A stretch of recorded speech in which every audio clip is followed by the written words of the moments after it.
Hello students, अपना नया lecture start करते हैं। चैप्टर चल रहा है हमारा लीनियर इक्वेशन और आज हम टाइप करेंगे उसमें प्रॉब्लम कंटेनिंग फिक्स टाइप वाले क्वेश्चन होंगे। तो चलिए आपकी स्क्रीन पर क्वेश्चन आ रहा है। कह रहा है कि a part of A monthly hostel charges in a school is fixed and the remaining depend on the number of days one has taken food in a mess. मतलब हॉस्टल चार्जेस फिक्स हैं, वो आपको देने ही पड़ेंगे। और दूसरा charge किस चीज का है कि जितने दिन आप मेस में खाना खाएंगे, मतलब कैंटीन में खाना खाएंगे, उतने दिन का पैसा देंगे। खाएंगे तो देंगे, वरना नहीं देंगे, लेकिन आपको हॉस्टल में रहने का तो फिक्स चार्ज देना ही पड़ेगा। फिर कह रहा है कि when a student a take food for 20 days, मतलब एक स्टूडेंट ए है जो 20 दिन खाना खाता है मेस में, और वो पे करता है 1000 rupees as a hostel charge. और एक दूसरा स्टूडेंट बी है जो खाना खाता है 26 डेज के लिए, और वो हॉस्टल चार्ज पे करता है 1180 रुपीज। तो कह रहा है find the fix charge and the cost of the food per day. तो जो चीज फाइंड करनी है पहले उसी को लेट ले लेते हैं, ठीक है। तो लिखेंगे let the fix charge be rupees x, और दूसरा चार्ज क्या है, let the charge on food कितना, पर डे के हिसाब से, उसे मान लिया रुपीज वाई। मतलब मान लिया कि फिक्स चार्ज जो उसे देना ही देना है वो एक्स रुपीज है, और पर डे के हिसाब से जो खाना खाना है उसका चार्ज वाई है। मतलब एक दिन खाना खाएगा तो वाई रुपी देगा, 2 दिन खाएगा तो 2 वाई देगा, 10 दिन खाएगा तो 10 वाई देगा, ठीक है। अब देखो क्वेश्चन को फिर से पढ़ते हैं।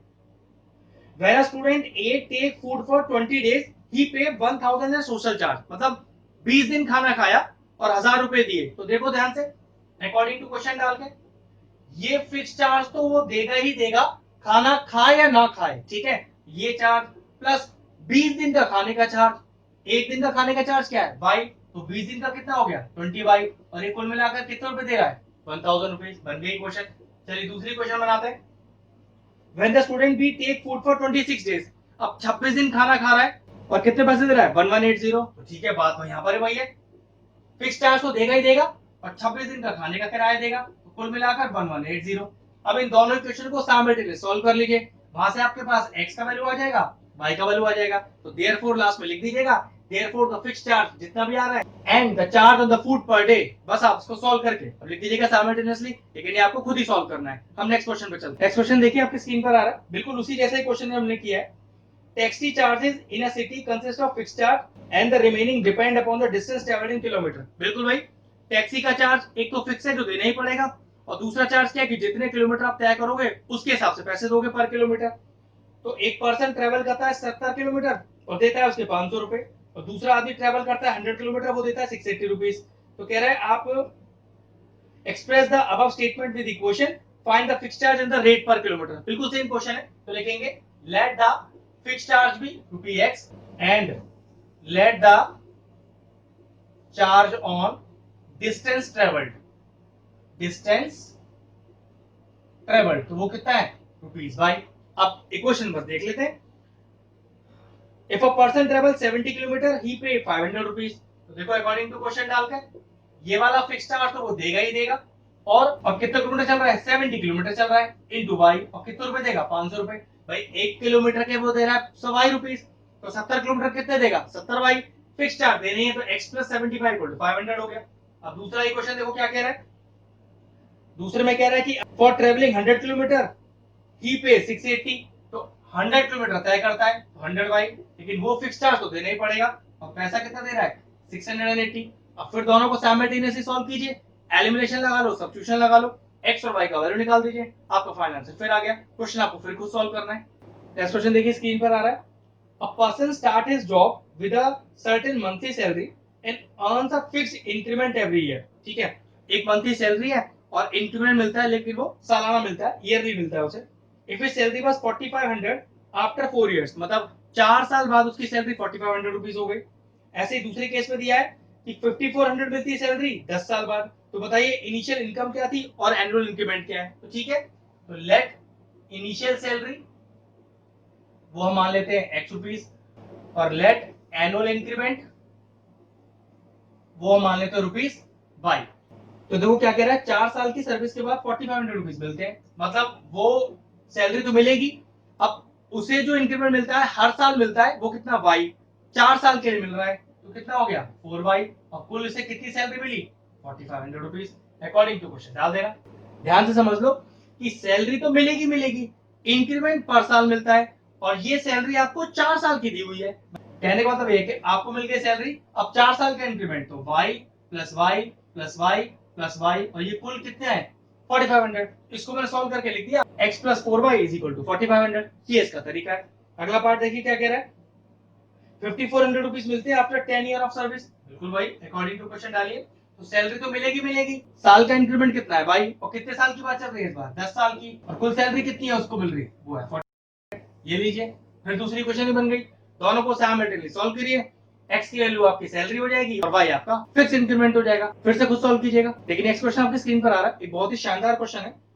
A railway half ticket is half of the full fare, but the reservation charges are same on half ticket as well as on a full ticket. Language देखो, a railway half ticket is half of the full fare, मतलब आधी ticket का किराया पूरी ticket का आधा है। अगर पूरी टिकट 100 रुपए की है तो आधी टिकट 50 रुपए की है। सही लिखा है बिल्कुल। मतलब लैंग्वेज थोड़ा कंफ्यूजिंग है। The fair of the half ticket, मतलब आधी टिकट का किराया, is half of the full fair, पूरी टिकट का आधा है। सही बात है भाई, अगर फुल टिकट 100 रुपए की है तो आधी टिकट कितनी होगी 50 रुपए की। लेकिन फुल टिकट खरीदो या हाफ टिकट खरीदो, रिजर्वेशन चार्ज दोनों पर वाई लगेगा। ठीक है, तो चलिए सबसे पहले लिखते हैं let fare of full ticket. देखो मैं फेयर ऑफ फुल टिकट को क्या मान रहा हूं, मैं 2x रुपीज मान रहा हूं। इसका फायदा क्या है, अगर पूरा किराया मैं 2x मान रहा हूं तो आधा किराया कितना हो गया, x हो जाएगा। मान लो अगर आप यहाँ पर फुल टिकट को x मानते हो तो आधे टिकट के किराए को क्या मानना पड़ेगा, x/2। कैलकुलेशन में मुश्किल हो जाएगा, अदरवाइज करने को तो आप वो भी कर सकते हो। ठीक है, एंड लेट रिजर्वेशन चार्ज मैंने y मान लिया। देखो कंडीशन क्या है क्वेश्चन में, one reserve first class ticket from station A to B cost 2125, मतलब एक टिकट खरीदी गई स्टेशन ए से स्टेशन बी तक, तो पक्की बात फुल टिकट ही खरीदी होगी, क्योंकि इसमें कोई हाफ टिकट की बात नहीं कर रहा है। तो देखो फुल टिकट का किराया, उस पर लगे रिजर्वेशन चार्ज, और कुल कितने पैसे दिए 2125, तो ये बन गई पहली क्वेश्चन। ठीक है, मतलब स्टेशन ए से स्टेशन बी के लिए टिकट खरीदी गई 2125 रुपीज की। ऐसा कहीं नहीं कहा गया कि हाफ टिकट है, तो पक्की बात है फुल टिकट ही होगी। तो फुल टिकट का किराया कितना लिया है 2x, रिजर्वेशन चार्ज लगेगा ही लगेगा, तो इक्वल में आ गया 2125। अब नेक्स्ट क्या कर रहा है देखो, also one reserve first class ticket and one half ticket from station A to B cost 3200। देखो एक टिकट पूरी, एक टिकट आधी, तो देखो जरा कैसे लेंगे इसे, पूरी टिकट उस पर रिजर्वेशन चार्ज, फिर आधी टिकट, अगर पूरी टिकट 2x है तो आधी कितनी हो गई x हो गई, लेकिन रिजर्वेशन चार्ज इस पर ही y लगेगा, और कुल कितना पैसा देना पड़ रहा है 3200। सॉल्व कर लो, कितना आ गया 3x plus 2y is equal to 3200। बस अब आप इसको सॉल्व कर लीजिए, x और y का वैल्यू आ जाएगा। अब देखो क्वेश्चन में फाइंड क्या करना है, find the full fair ticket. आपको फुल फेयर टिकट निकालना है, मतलब 2x आपका आंसर है। यहां से जो वैल्यू निकल के आएगी साइमल्टेनियसली सॉल्व करके, वो x की आएगी। तो ध्यान रखना फाइनल आंसर में 2 से मल्टीप्लाई करना है, वो आपका फाइनल आंसर होगा। ऐसा ना हो कि आप x की वैल्यू निकाल के क्वेश्चन छोड़ दो, क्योंकि फेयर टिकट आपने x नहीं 2x मानी है, तो जो भी x का वैल्यू आएगा उसे 2 से मल्टीप्लाई करेंगे और फिर लिखेंगे therefore the fair of the full ticket is, और आप उसको लिख देंगे। ठीक है, क्वेश्चन फिनिश हो गया। तो ये टाइप यहीं फिनिश होता है।